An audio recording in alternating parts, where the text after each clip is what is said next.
तो देखिए, एक तरफ जहां पीएम मोदी और सीएम योगी की केमिस्ट्री की चर्चा है, तो वहीं दूसरी तरफ यूपी की सियासत में सपा के जाति वाले नैरेटिव पर यूपी बीजेपी के नए अध्यक्ष पंकज चौधरी बरसने की भी चर्चा है।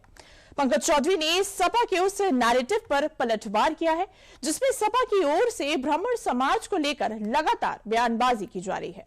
पूरा मामला क्या है, इस रिपोर्ट में देखिए और समझिए। यूपी के सर्द मौसम में सियासी गर्मी लाने वाली इस तस्वीर की तासीर अब भी गर्म ही है।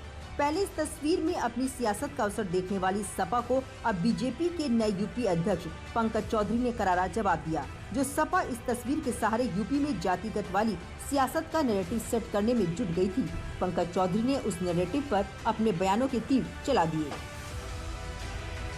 पंकज चौधरी ने कहा कि प्रधानमंत्री नरेंद्र मोदी की विकासवादी राजनीति और राष्ट्रवाद के सामने प्रदेश में विपक्ष की जाति आधारित राजनीति का अंत हो रहा है। प्रदेश में लगातार बदल रहे राजनीतिक परिदृश्य में जाति पहचान के आधार पर राजनीति करने वाले सपा, बसपा और कांग्रेस जैसी पार्टियों का भविष्य अंधकारमय है। इसके कारण ऐसे दल बीजेपी के खिलाफ अंधेरे में तीर छोड़ रहे हैं।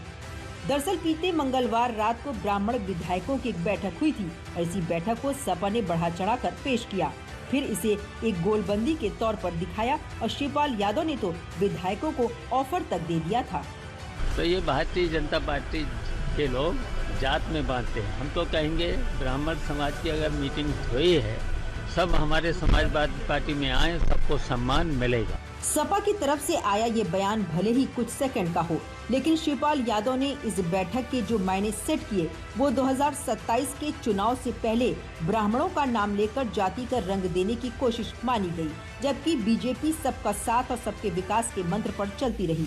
लिहाजा पंकज चौधरी ने सपा के इस रवैये पर भी जवाब दिया। पंकज चौधरी ने कहा कि इस तरह की गतिविधियां बीजेपी की सोच और कार्यशैली से मेल नहीं खाती। बीजेपी किसी परिवार, वर्ग या जाति के नाम पर राजनीति नहीं करती।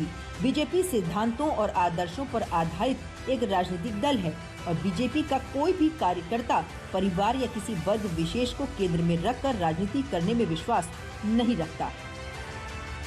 विपक्ष की तरफ से इस बैठक को दिए गए राजनीतिक एंगल पर बीजेपी प्रदेश अध्यक्ष ने साफ मैसेज दे दिया है कि बीजेपी के जनप्रतिनिधि पार्टी की मर्यादा और अनुशासन में काम करते हैं, परिवार या वर्ग विशेष को लेकर राजनीति नहीं करते।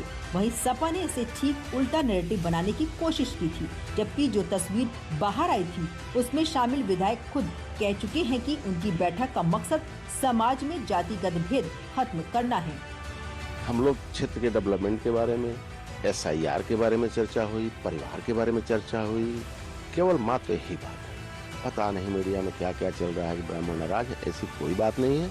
निश्चित रूप से मैं कह सकता हूं कि किसी समाज में कोई दिक्कत होती है तो हम लोग अग्रणी हैं। हमारा फर्ज बनता है कि हम समाज के लिए भी काम आए, तो उस पर भी चर्चा हुई है।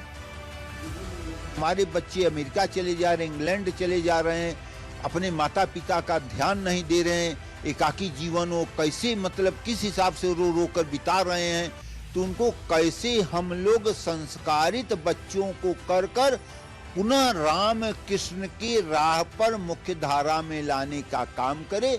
इसके लिए हम लोग एक चिंतन मंथन किए कि सर्व समाज जो हमारा बिखर रहा है इसको इकट्ठा करके माननीय नरेंद्र भाई मोदी जी का जो विकसित भारत का सपना है उसको कैसे हम लोग करें, इसके लिए हम लोग चिंतन मंथन सभी लोग किए थे।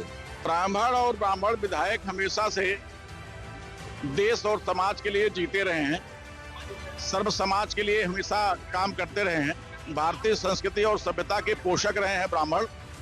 उस नाते आज जो विषम परिस्थिति है, समाज जातियों में बट रहा है, उनको कैसे हम एक करके प्रदेश और देश की तरक्की करें, आदरणीय मोदी जी और योगी जी के नेतृत्व में कैसे सर्व समाज को सारी सुविधाएं उपलब्ध कराई जाए, इस पे चर्चा थी। सबसे दिलचस्प बात ये है कि जिस सपा बीजेपी विधायकों को ऑफर दे रही थी उसका खुद का घर नहीं संभल रहा। एक एक कर के उनके विधायक उनका दामन छोड़ते जा रहे हैं। सपा ने कुछ महीने पहले 3 विधायकों राकेश प्रताप सिंह, अभय सिंह और मनोज कुमार पांडे को पार्टी से बाहर का रास्ता दिखाया था। और दिलचस्प बात यह है कि सपा ने जिन 3 विधायकों को बाहर किया था उनमें से भी एक ब्राह्मण ही थे और अब वही सपा ब्राह्मणों की हितैषी बनने की कोशिश कर रही है। दरअसल ये ऐसे ही नहीं बल्कि इसके पीछे भी सपा की अपनी मंशा है। यूपी में 7% ब्राह्मण वोटर हैं और ब्राह्मणों की 89% वोट बीजेपी के पक्ष में जाता है। ये हैरान करने वाले आंकड़े हैं, क्योंकि किसी भी जाति का इतना फीसदी वोट किसी पार्टी के पक्ष में नहीं जाता। यही वजह है कि सपा अब इन ब्राह्मण वोटरों पर डोरे डालने की कोशिश कर रही है। यूपी में ब्राह्मण बीजेपी का कोर वोटर है और यूपी बीजेपी के जितने भी ब्राह्मण विधायक हैं, उन्होंने एक सुर में ये ऐलान पहले ही कर दिया है कि वो सीएम योगी के साथ पूरी शिद्दत के साथ हैं। और अब खुद नए प्रदेश अध्यक्ष पंकज चौधरी ने भी साफ कर दिया है कि बीजेपी इस तरह की जाति वाली सियासत नहीं करती। बीजेपी सबका साथ, सबके विकास पर भरोसा रखती है।